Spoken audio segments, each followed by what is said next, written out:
Olá pessoal, estamos aqui mais uma vez com o Cast for Closer, seu podcast para dominar inside sales e colocar suas metas no bolso. O tema de hoje é como ser um bom gerente de vendas. É um tema que a gente adora, discute bastante aqui na MeTime. E a gente trouxe uma especialista nesse assunto, a Karen Serratini. A Karen é gerente de vendas da Resultados Digitais. Karen, é um prazer, obrigado por tirar esse tempo aí na tua agenda. Eu sei que está corrido para ti, para todo mundo, né? Mas seja bem-vindo ao Cast for Closers, teu primeiro episódio com a gente. E conta um pouquinho da tua trajetória também. Bacana, Diego. Eu estou super feliz aí pelo convite de estar falando para a MeTime. Espero ajudar os nossos ouvintes a superarem os desafios dessa área de gestão de vendas. A minha carreira não tem tanto tempo assim. Eu iniciei numa área de staff, de comercial, na área de planejamento de vendas, inteligência de mercado. E passei um ano nisso e logo em seguida vim para a área comercial efetivamente. E já estou na área de gestão, né, na parte de gestão comercial, há pouco mais de um ano e meio, não fechou 2 anos ainda. Legal. Cara, e já entrando um pouco no assunto que a gente ia conversar, a gente sempre fala de coachability, raciocínio crítico e diversas outras características importantes num vendedor, né? E num gerente de vendas, assim, na tua opinião, quais características ou elementos compõem um bom gerente de vendas? Legal, Diego. Uma coisa que, na minha experiência, um bom gerente de vendas faz uma pessoa ser um bom gerente de vendas, na verdade, é ele não tentar impor o seu estilo de vendas na equipe. Então, a gente fala muito de coachability para um sales rep, né? E aí, quando a gente ouve tanto isso durante o processo, então, naturalmente, quando uma pessoa é promovida de sales rep para coordenador, ela tem noção de o que ela fez, ela sabe que ela chegou lá por causa do desempenho e porque ela sabe vender muito bem. Sim. Então é muito natural que o primeiro instinto dessa pessoa seja querer enquadrar a equipe dela inteira nova ao que dá certo. Que na verdade o que dá certo para a pessoa é o que ela vinha fazendo até então, né? Claro, faz sentido. Então, na minha visão, uma característica super importante de um bom gerente de vendas, de um bom gerente de vendas no começo principalmente, é saber que as pessoas vendem de formas diferentes. Que é necessário, sim, ter um processo, uma estrutura clara para a condução de venda, né? Como um funil de venda, com etapa alinhada, com gatilhos, sabendo o que tem que fazer em cada parte da jornada de compra e o gerente cobrar a execução correta desse processo. Mas a forma com que cada um faz é da job do próprio sales rep, né? E se o gerente impõe o jeito dele, acaba matando muitas vezes o talento daquela pessoa. Uau, interessante. Eu nunca tinha pensado por esse ponto, assim. E realmente, tu tem diversos perfis, né? Tu contrata sales reps de vários backgrounds diferentes, assim, e não dá para exigir que todos tenham o mesmo perfil, ou façam o mesmo rapport, ou conduzam a demo da mesma forma, enfim. Faz muito sentido. É exatamente isso. Assim, a gente aqui na Resultados Digitais até preza por essa diversidade, né? Claro. E daí se a gente tenta enquadrar todo mundo no mesmo processo não, o processo seria importante, mas se a gente enquadrar todo mundo assim, colocar em caixinhas realmente, a gente provavelmente está tirando o melhor das pessoas e deixando de lado, né? Claro, claro. Uma outra curiosidade que eu tenho é assim, como é que é teu dia a dia? Como é que tu distribui as tuas atividades e aí nesse 1 ano e meio, 2 que tu tá já na área de gestão de vendas, como é que tu distribui as tuas atividades para conseguir o máximo de resultados? Assim? Legal. Boa parte do meu tempo, acho que cerca aí de 40%, ela é dedicada a one-on-one. Sim. Seja na preparação deles ou na conversa mesmo, né? Efetivamente, assim.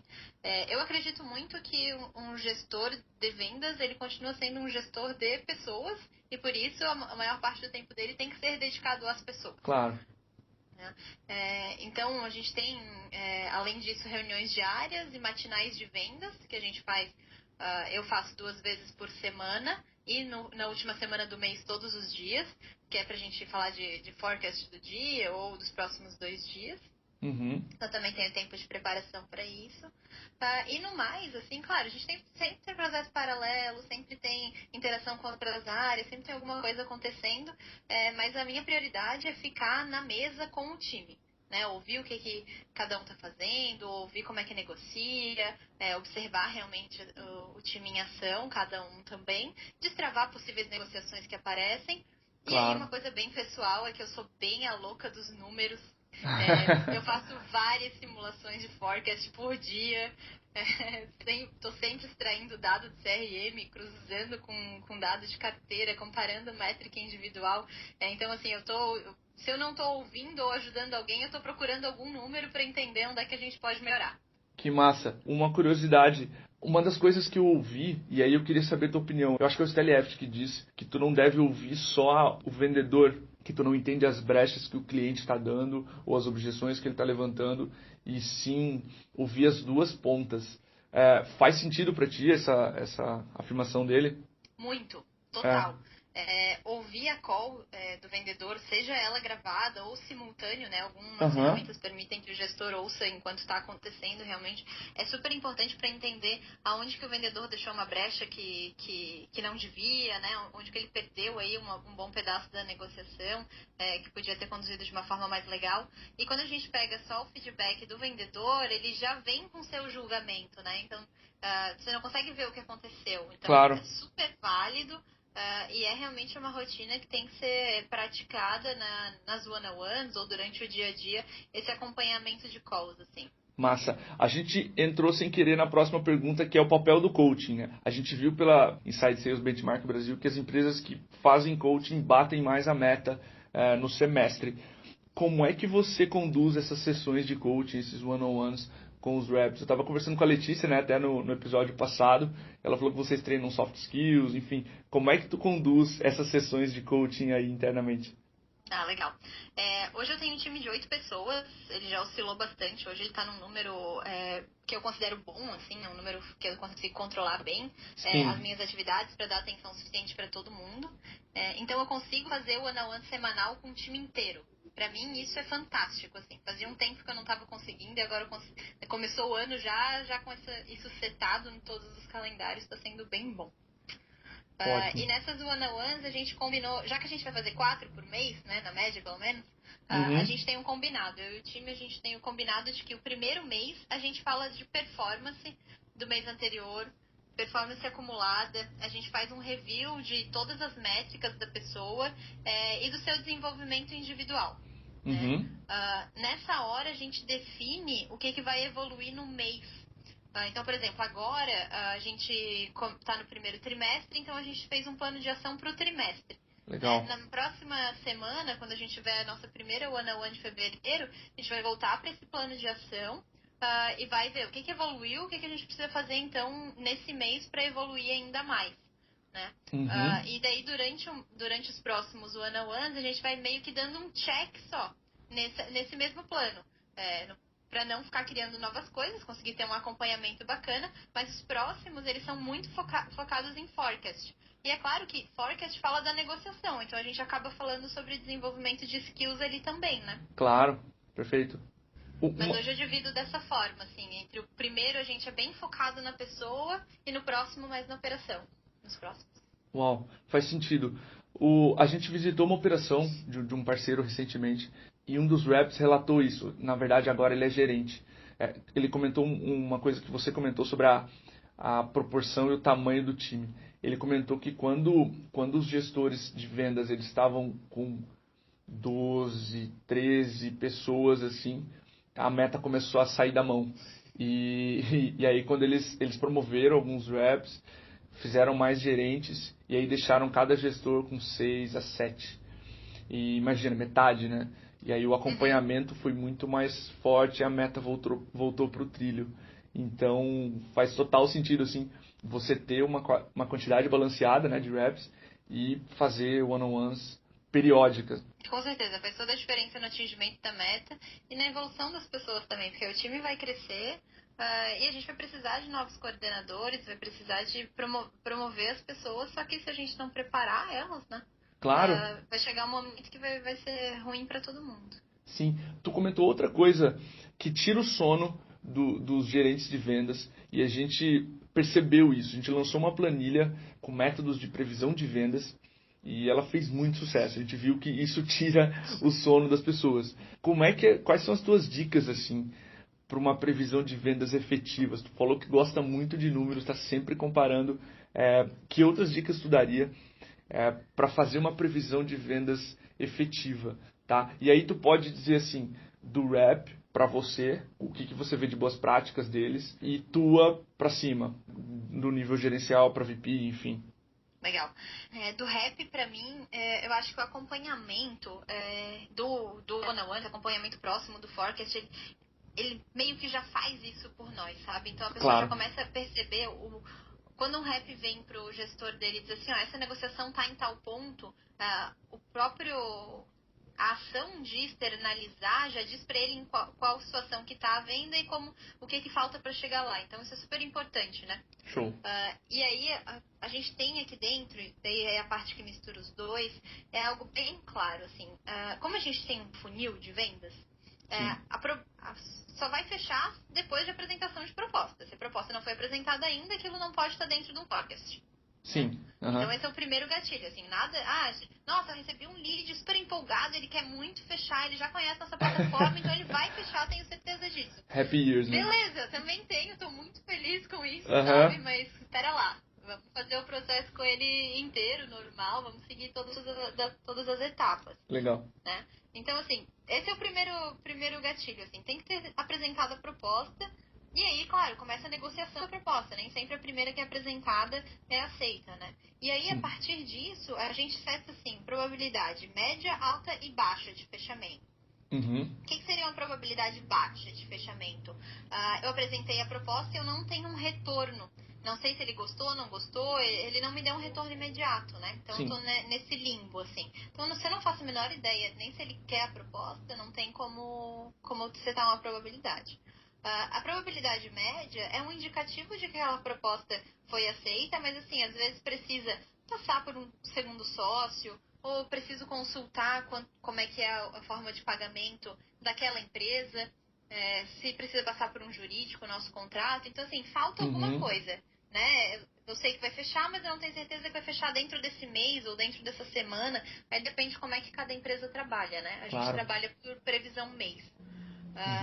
E a probabilidade alta é assim, não tem de lá ela só sai para fechar. Né? Então, assim, eu já conheço, e esse eu acho, Diego, que é o ponto que mais pega, assim, que às vezes o vendedor está tão empolgado que ele não pergunta como é o seu sistema de pagamento, como funciona o seu financeiro. E às vezes está no dia 27 do mês e o cara diz, não, vamos fechar, só que a última data de pagamento do financeiro dele é dia 25. Sim, então... Então ele não consegue pagar mais dentro do mês, assim. Então, na minha experiência, onde mais fura a previsão de forecast é quando o vendedor ele não foi a fundo entender o processo de pagamento, o processo financeiro da empresa. Uau, faz sentido. Eu não imaginava, mas realmente as empresas têm esse cronograma, né? E se você está fora, já era a previsão. Exato. Muito bom. Uma das práticas aqui, Karen, e aí falando um pouco de evolução pessoal, né? Que a gente adota aqui na MeTime, é a leitura, muita leitura.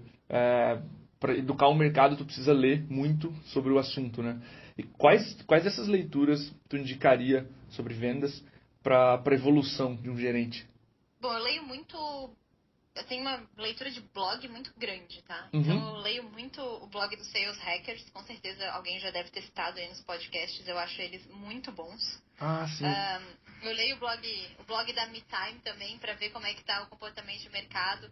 Os estudos que vocês fazem, mercado do Brasil, para mim são os mais realistas, assim. Legal, valeu. Então, baseei muito nos posts de vocês também. Mas eu foco mais as minhas leituras de livros, realmente, assim, em gestão. Tá? Menos em vendas e mais em gestão. Assim. Então, eu também leio muito o blog do Lighthouse. Sim. Que para mim é uma fonte inesgotável de conhecimento para gestão. Eu acho realmente fantástico os conteúdos deles. E o livro que eu comecei no ano passado ainda, agora eu estou no finalzinho, mas que já me deu outra forma de olhar para as pessoas. Ele até é um livro batido, mas o nome é muito brega, então geralmente as pessoas não leem por preconceito. Que é o Descubra Seus Pontos Fortes. Tá, já ouvi falar. Brega, né? Sim, é brega. Tu olha na livraria, tipo, ela vem aquele outro livro de autoajuda. Passa direto. Tem que fazer isso, aquilo. Então, assim, todo mundo passa direto, é bem comum. Mas o muito legal dele é que o conceito do livro é assim, se tem pontos fortes, tem pontos fracos. Sim. Os pontos fracos, eles têm que chegar num nível de controle de dano. Ele nunca vai ser um ponto forte seu. E o seu ponto forte é o que vai fazer você chegar e evoluir e alcançar o que você quer, né? Uhum. E o que é mais legal disso? O legal é que o livro te ajuda a enxergar isso nas outras pessoas. Sim. Né? Então, quando você vai fazer a gestão da equipe, se tem alguém que é muito desorganizado, que o CRM dele vive vazio, que nada está atualizado, que o gestor sofre para gerir aquela pessoa, aquele cara não vai virar um mestre do CRM, ele não vai detalhar tudo. Né? E se você, como gestor, dedicar esforço a fazer ele virar um mestre de CRM e cobrar dele isso, você está provavelmente matando a capacidade dele, em vez de estar olhando para o ponto forte e desenvolvendo isso. E beleza, CRM é uma coisa que ele tem que preencher, tem que ter a cobrança mínima ali, ele tem que deixar no mínimo aceitável. Mas ele nunca vai ser aquela pessoa que outro vendedor vai pegar o CRM dele e vai super entender tudo que está acontecendo na negociação. Não vai, né? Claro, faz sentido. Pô, muito bom. Vou procurar esse livro, com certeza. Também falando de evolução pessoal, o que tu faria diferente hoje dos primeiros meses como gerente de vendas? O que tu apanhou e aprendeu que você pode passar para a audiência? Que eu acho que esse é o conhecimento tácito, é o conhecimento que mais agrega, assim. Olha, acho que assim, basicamente tudo eu faria diferente. Uhum. É uma situação bem desafiadora. Para mim foi, pelo menos. A minha experiência de sair de vendedora para virar gestão de vendas foi bastante desafiadora. E logo que eu recebi a notícia da promoção, recebi uma dica muito valiosa do meu gestor da época, que eu carrego para sempre, que eu acho que super vale compartilhar, assim. Legal. Que primeira vez que você senta com um time novo, seja você é novo ou alguém é novo, né? E eu adotei isso para sempre, daí sentar e conhecer a pessoa, né? Então conhecer a história de cada um, conhecer as aspirações, os anseios, entender o que ele quer, o que ele pensa da empresa, por que entrou, quais são as motivações dele. E ele me ensinou também a perguntar quais são as expectativas que a pessoa tinha comigo. E foi ótimo, foi excelente, assim, realmente foi uma dica super valiosa. Eu cheguei, primeira reunião com cada um, eu tinha um checklist, eu não acabava a reunião se eu não tivesse passado por todas as perguntas, e foi muito, muito bom. Só que nesse momento, eu cometi um erro super grave, que eu só fui me tocar alguns meses depois, assim, apanhando, é claro. Uhum. Né? E perguntei as expectativas, perguntei os anseios, mas eu não deixei claro em nenhum momento quais eram as minhas expectativas com a pessoa. Quais eram as expectativas que a minha empresa tinha com aquela pessoa. Né? Então ficou uma cobrança super unilateral. Uhum. E aí no momento que eu ia falar alguma coisa, né, a gente tinha que ter uma conversa, era sempre a expectativa da pessoa, e não tinha processo de troca. Perfeito. Então, assim, o que eu aprendi muito e que eu tento carregar hoje para sempre é entender assim que a transparência ela é a chave para uma boa gestão. Essa é a minha crença, assim. Tem que funcionar para os dois lados, né? Claro. Então eu tenho que saber quais são as expectativas da pessoa comigo, mas eu também tenho que dizer para a pessoa quais são as minhas expectativas. E de tempos em tempos a gente tem que realinhar e renovar isso. Né? A gente tem falado bastante de Tour of Duty, né? A caminho, a carreira, não necessariamente nos moldes tradicionais. Então essa renovação de expectativa e esses alinhamentos eles se tornam cada vez mais importantes. Muito bom, gostei bastante do teu conselho, vou levar para mim aqui. Depois me conta como foi, então. Pode deixar. E Karen, já finalizando assim o episódio, qual seria a tua mensagem final depois desse ótimo conselho de gerenciar as expectativas de ambos os lados, vamos dizer assim? Qual seria a tua mensagem final para a audiência que quer fechar esse Q1 até março aí com as metas atingidas? Primeiro que estamos juntos, vamos fazer essas metas todas. 2017 começou num ritmo bem acelerado, a gente está bem feliz. Mas assim, como mensagem final, eu sei que falei muito de gestão, isso parece às vezes muito fluff, né? Vem o gestor falando de gerir pessoas, mas a gente está falando de venda, né? A gente está falando de bater meta, né? Então, eu não esqueci dessa parte, a gente faz isso no dia a dia, mas também tem a outra linha, assim. Legal. As duas coisas casam. E para mim, as duas coisas casam porque ciência ela é uma venda. A venda, desculpa. Sim, Existe uma ciência da venda, né? Claro. E a ciência da venda, ela é pautada, na minha visão, em 3 pilares. Na minha visão e na de um monte de gente, né? Não fui eu que inventei isso. Sim. Que é pessoas, e aí a gente precisa desse input aí, de resultado das pessoas, entender como que elas podem evoluir, porque um líder, o resultado dele é o resultado das pessoas que ele gere. Né? Então, quanto mais Perfeito. ele se dedica a aprimorar as pessoas, maior vai ser o resultado dele. Então, a ciência da venda ela é o pilar de pessoas, processos e ferramentas. Então, assim, a gente tem que olhar, minha visão, para fazer um Q1 espetacular, tem que olhar para as pessoas, tem que olhar para os processos, então eles têm que estar definido como que a gente vai alcançar esse resultado espetacular, e se o processo não for suficiente ou estiver travando pelo meio do caminho, tem que ter a coragem de refazer todas as vezes que precisar. E o último ponto é ferramenta.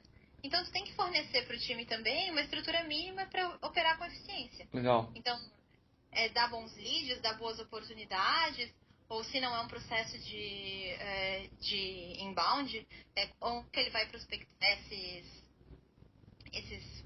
potenciais clientes para fechar, ter um bom sistema de telefonia, ter um CRM para acompanhar os dados do funil, então ter esse ferramental, ter esses números aí que eu fico olhando que nem louca pra gente conseguir saber se está indo no caminho certo ou não. Ótimo. Então, pessoas, processos e ferramentas seria a tua mensagem assim para os gerentes de vendas que estão ouvindo a gente cuidarem de perto. Isso aí. Entender que dá de pôr ciência em tudo isso e não precisar deixar tudo a cargo do talento do vendedor, correndo grandes riscos, né? Claro, sim. Eu ouvi uma frase que vendas é uma mistura de ciência e arte. E se você for ver, é muito isso. A gente defende bastante essa vertente aqui na MeTime, também mais pelo viés da ciência, né, dos números, do raciocínio processual da Inside Sales, dos indicadores que preveem o futuro, dos que mostram o passado, enfim. Mas trazer ciência também para essa operação é muito importante. Não, com certeza, eu concordo bastante com essa frase. Eu acho que a ciência, se ela não existir, não adianta, a arte sozinha não dá conta do recado. Claro. E também, se fosse só a ciência, a gente colocava robozinho para vender, não precisava de pessoas. É verdade, fazia um checklist pronto e faria a venda, né? Se fosse fácil. Exato. Legal. Karen, muito obrigado pelo tempo, pelo podcast. Aprendi bastante contigo.